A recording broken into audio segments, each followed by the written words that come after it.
Hello students, आज हम देखेंगे कक्षा 11वीं के फिजिक्स के भौतिक शास्त्र का ऑल चैप्टर से 3 अंक के इम्पॉर्टेंट क्वेश्चंस को हम इस वीडियो में देखेंगे। और अगर आपने मेरे पिछले वीडियोस नहीं देखे जिससे मैंने 2 अंक की इम्पॉर्टेंट क्वेश्चन बता दिए हैं ऑल चैप्टर से, तो आप मेरे चैनल पे जाके देख लीजिए। मैंने उनके सभी के आंसर भी बताए हैं। किसी किसी के नहीं है तो आपको क्वेश्चन के आंसर चाहिए तो मुझे कमेंट करके ज़रूर बताइएगा। हम इस वीडियो में देख लेते हैं। प्रश्न नंबर फर्स्ट है, घर्षण कम करने तथा बढ़ाने के उपाय लिखिए। फिर लिखा हुआ है सेकंड नंबर क्वेश्चन है, वृत्तीय गति किसे कहते हैं, समझाइए। तो हम देख लेंगे वृत्तीय गति किसे कहते हैं, जब कोई वस्तु किसी वृत्ताकार पथ पर गति करता है। ओके, जब कोई वस्तु होता है वृत्ताकार मतलब वृत्त के आकार के पथ पर गति करता है तो उसे वृत्तीय गति कहते हैं। बहुत ही छोटा सा आंसर है। फिर क्या लिखा हुआ है, इसे वृत्त रेखीय गति भी कहा जाता है। ओके, वृत्तीय गति के कुछ उदाहरण हैं जैसे कि चंद्रमा और पृथ्वी की गति, पृथ्वी की चारों ओर घूमने वाला उपग्रह। ओके, ये हमारे क्या हो गए, वृत्तीय गति के उदाहरण। इसके बाद हम देख लेंगे तीसरा नंबर क्वेश्चन है, कोणीय संवेग संरक्षण का नियम लिखिए। आंसर है इसका, कोणीय संवेग संरक्षण के नियम हमें क्या बताता है कि अलग अलग कोणीय क्षण तब तक हो सकते हैं जब तक उनकी कुल मात्रा अपवर्तित रहती है। ओके, आप इसको देख लीजिएगा अच्छे से। 4 नंबर क्वेश्चन है, ग्रहों के संबंधी केपलर का नियम लिखिए। 5 नंबर क्वेश्चन है, सदिशों के योग संबंधी त्रिभुज का नियम लिखिए। वेरी मोस्ट इम्पॉर्टेंट क्वेश्चन है, काफ़ी बार आपके एग्जाम में पूछा गया है। इसके बाद हम देखेंगे उत्तर है इसका, सदिशों के योग का त्रिभुज का नियम कहता है कि जब दो राशियों का परिमाण और दिशा के साथ त्रिभुज के दोनों भुजाओं के रूप को दर्शाया जाता है तो त्रिभुज की तीसरी भुजा परिणामी सदिश को दर्शाती है। ओके, ये हमारे हो गए त्रिभुज के योग संबंधी त्रिभुज का नियम। फिर 6वां नंबर क्वेश्चन है, संरक्षित तथा असंरक्षित बल में अंतर स्पष्ट कीजिए।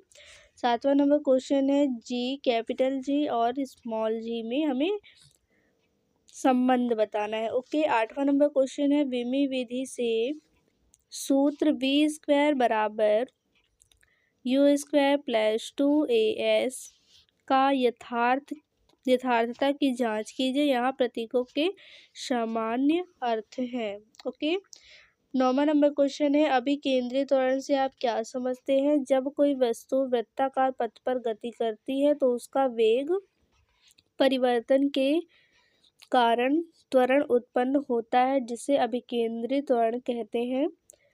नॉर्मल सा आंसर है, जब कोई वस्तु वृत्ताकार पथ पर गति करती है तो उसमें वेग परिवर्तन के कारण त्वरण उत्पन्न होता है। ओके, जिसे हम अभी केंद्रीय त्वरण कहते हैं। 10वां नंबर क्वेश्चन है, गुरुत्वाकर्षण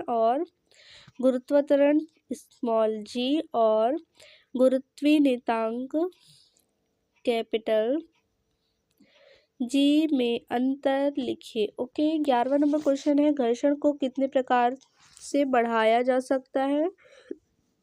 12वां नंबर क्वेश्चन है, चीनी मिट्टी के बर्तनों को पैक करने में कागज की कतरन का उपयोग क्यों किया जाता है। 13वां नंबर क्वेश्चन देखेंगे, ऊर्जा संरक्षण का नियम लिखिए।